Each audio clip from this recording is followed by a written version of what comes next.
अच्छी रखो। जैसे आदमियों की संगति करोगे और जैसे वहाँ उनमें गुण होंगे वो तुम्हारे में आ जाएंगे। इसलिए महापुरुषों का, अच्छे आदमियों का, नेक इंसानों का, बूढ़े बुजुर्गों का संग करो। जो वाणी स्वामी जी महाराज की गाई थी थोड़ी देर पहले, उसमें कहा था, सत्संग करत बहुत दिन बीते, अब तो छोड़ पुरानी बाण। पुरानी बाण कौन सी है तो आप लोगों ने नहीं छोड़ी है। सत्संग लिए काफी साल हो गए आपको। वो ये बात सब सत्संगियों की होती है, यो पोता है, इसके पेट में दर्द है, इसके सिर में दर्द है, इसके ये है, इसके वो है। ये शारीरिक रोग, काया के रोग इंसान का कर्म का भोग है। काया का रोग इंसान के कर्म का भोग है। चाहे वो कर्म पहले जन्मों में करके आए हो तो उनके ज्यादा मोटे दुख हैं। कोई अंधा है, कोई अपाहिज है, कोई किसी प्रकार से दुखी है, और अब जो कर्म किए उनके कारण भी दुखी हो।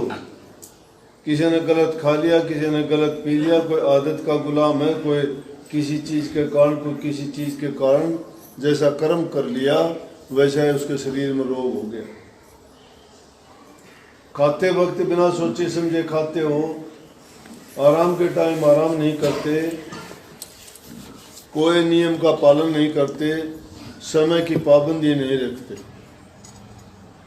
तो इसलिए हमारे शास्त्रों में भी ये लेख लिखा है कि पहला सुख निरोगी काया। निरोगी काया अगर आपकी है तो सारे सुख हैं। फिर चाहे आप कुछ भी काम कर सकते हो। और देखा देखी साध योग छिज काया व्यापार हो गए। एक भाई कहता है कि मैं मौन रख लूं। अरे मौन करने में तो क्या ले लेगा, क्या करेगा मौन करके? किस बात के लिए करेगा मौन? कोई कारण है मौन करने का? मौन करने से यो होगा, थोड़ी न्यू बढ़ाई मिल जाएगी, फलाना आदमी इतने दिन तक उसने मौन रखा। लेकिन एक बात अपने पल्ले बांध के लेके जाइयो, मौन जो इंसान करता है वो इसलिए करता है कि मेरा टाइम, जैसे मैं मौन कर लूं, मैं तो बच जाऊंगा आप लोगों से। इतने लोग आते हो दोनों तीनों टाइम, कोई कुछ पूछे कोई कुछ पूछे, आपके पूछने से बच जाऊंगा, शांत चित्त एकांत में रहूंगा।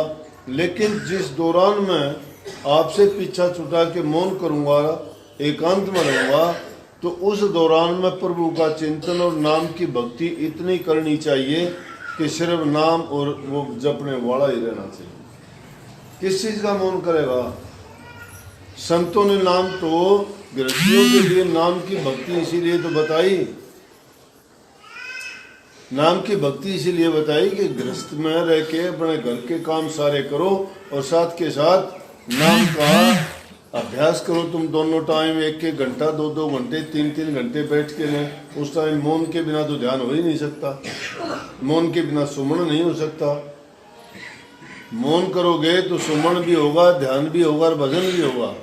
सुमन होता है नाम का जपना, ध्यान होता है गुरु के रूप को निरखना, और भजन होता है शब्द का सुनना। ना तुम्हें शब्द का ज्ञान है, शब्द क्या चीज है? संतों ने शब्द का भेद दिया है, शब्द को जानते नहीं, क्या का मौन करेगा? और जो आदमी मनमुखी मौन करता है ना, उनकी हालत देखी। हमारे गांव में एक साधु था, पुराना मंदिर है, धूनावाड़ा के नाम से बहुत मान्यता है पुरानी, सिद्ध फकीर हुए। तो एक बार एक गद्दी पर आया बाबा जी, उसने मौन कराया, मौन रखा बहुत दिन तक। और उन्होंने क्या कराया कि मौन रखते रखते, क्यों मौन के तो होते हैं तौर तरीके, और मौन किसी महापुरुष की रहनुमाई में रह के किया जाता है।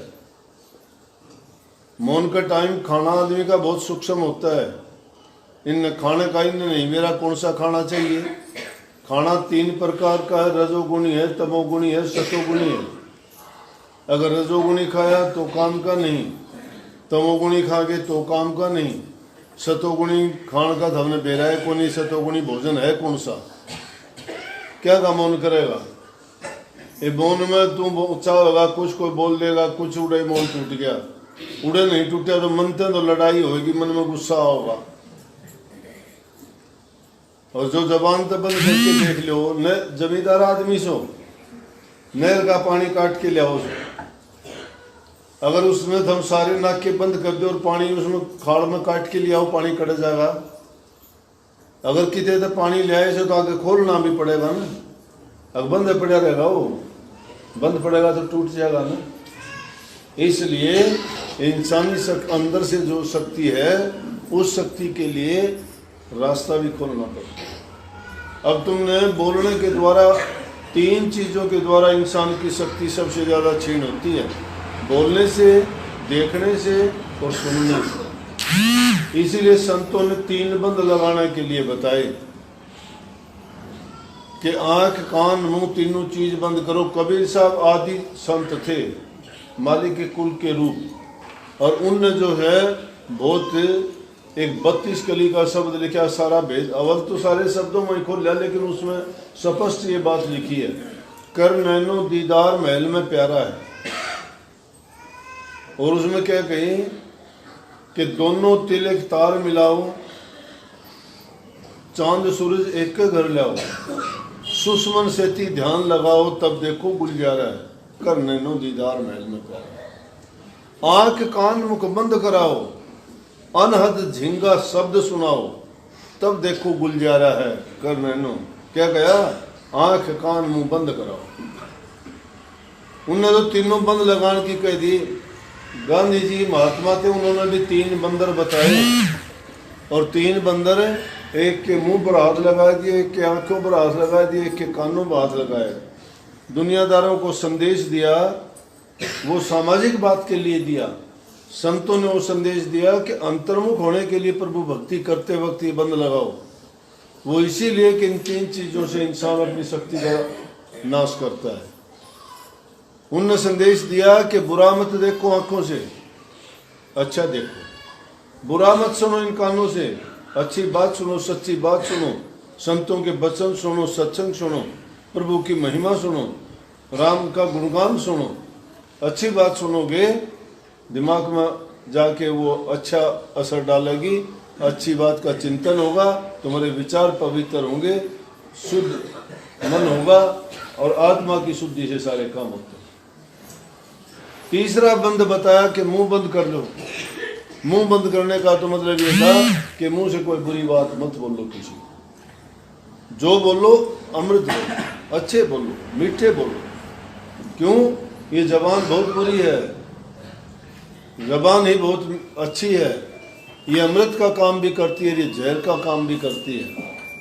संतों ने कहा कि वाणी ऐसी बोलिए मन का आपा खोए, मन का आपा खोए, और इनको शीतल करे, आप भी शीतल हो। वाणी तो अनमोल है, जो कोई जाने बोल, ये तराजू तोल कर फिर मुख बारा को। ये वाणी इतनी अनमोल है कि पहले अपने दिल के अंदर सोच लो कि मैं जो बोलने जा रहा हूं उसका परिणाम क्या होगा। वो अनमोल वाणी है, बिना सोचे विचारे तुमने अगर बोल दिया, पूरा बमंडर मचा देगी। एक छोटी सी बात द्रौपदी ने बोली थी महाभारत के युद्ध के टाइम में, दुर्योधन से ये बोली, अनदेखी औलाद अंधी होती है, और इसी बात में महाभारत का युद्ध होया। 18 दिन में 18 दिन युद्ध चला, 18 सोनी सेना खत्म होगी, 56 करोड़ यदुवंशियों का नाश हो गया कुरुक्षेत्र के मैदान में। इतना बड़ा युद्ध आज तक दुनिया में 2 वर्ल्ड वार हो लिए, वो भी नहीं थे।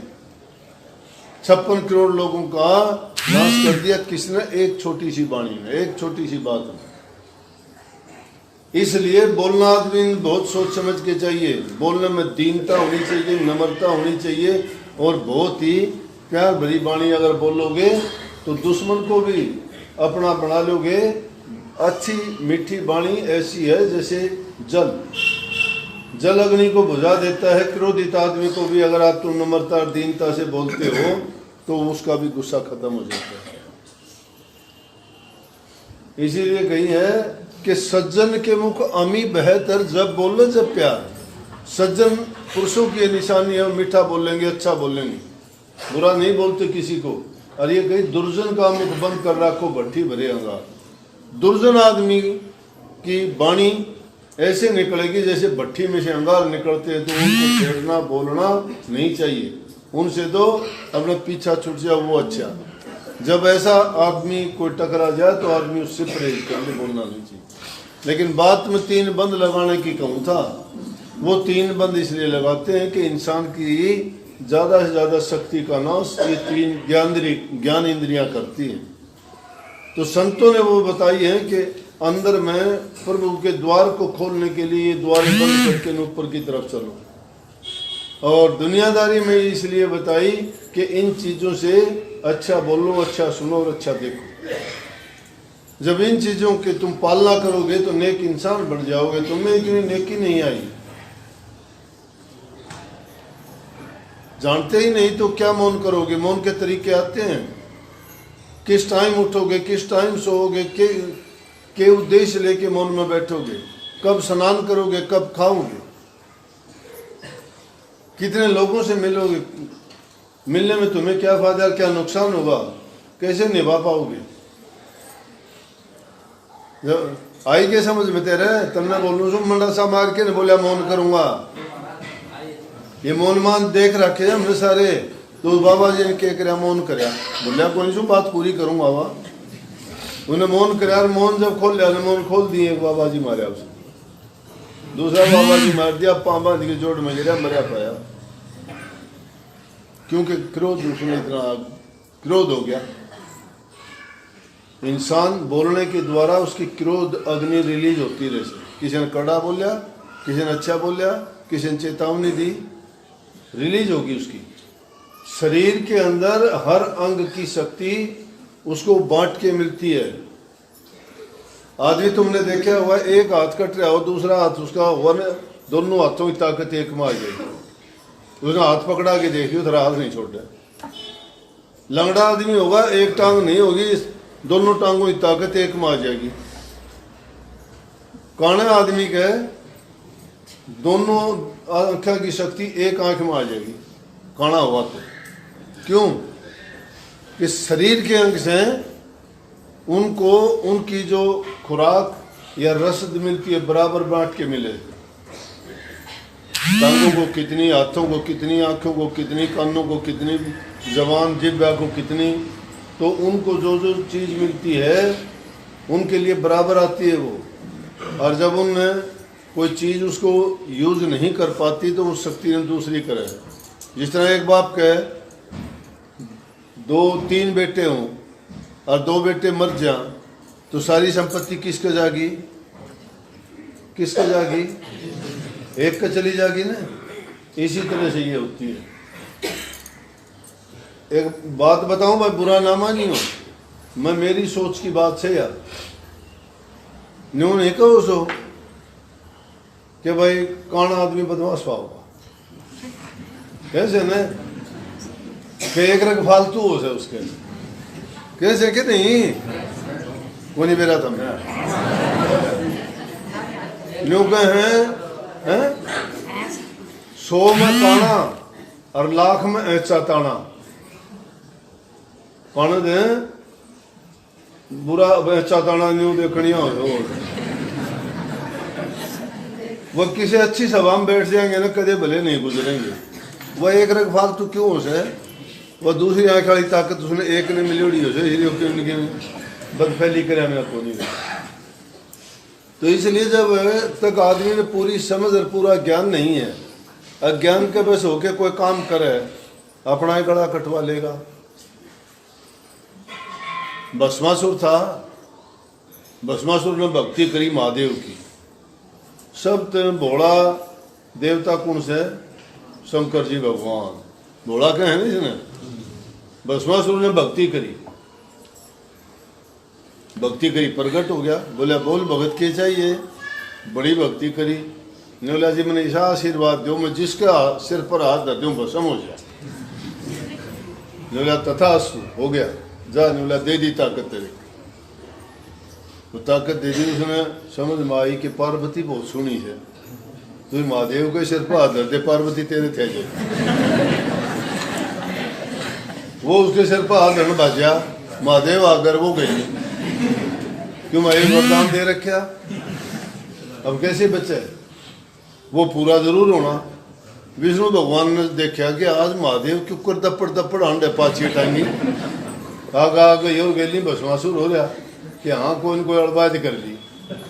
उसने भाई एक ब्राह्मण का वेश बना के विष्णु भगवान और रास्ते में आ गया। भस्मासुर ने बोला कि बोल ऋषि जी ठहरो, के बात से बोला के बात से कि बोला महादेव का मैंने वरदान लिया कि भाई मैं जिसके सिर पर हाथ धरूँ वो भस्म हो जाए। बोला फिर बोला उसने कह दी तथास्तु। बोला तुम भी बावड़ी पूछ से तेरे जैसे की इसकी बात है। अरे मुंडा की माला गाली हंड ऐसे सांप इसके गले में पड़े, सुल्फा गांजा पीनिया आदमी, इसके किसी बात का इतबार कर लिया तूने यार। बोला पहले आजमा के देखे, उसने ताकत दी से कि नहीं दी। बोला अच्छा बात तो तेरी सही है भाई पंडित जी। बोला क्यों कर देखूं। बोला तेरे सिर पर धर के देख ले, मेरा पिट जाएगा। वो भस्मासुर ने आपके सिर पर धरा भस्म हो गया। जिसने बोला महादेव बा उड़ा आ जा वापिस। बोला ही डाल के वरदान ना दिया कि तेरा मुश्किल से पेंडा छुटवा। तो बोले आदमी जब तक नहीं बेरा होने तो अपने सिर पर हाथ धर बैठेगा कि कड़े मुड़ के। अच्छा भाई प्रसाद बांटो, सबको आशीर्वाद।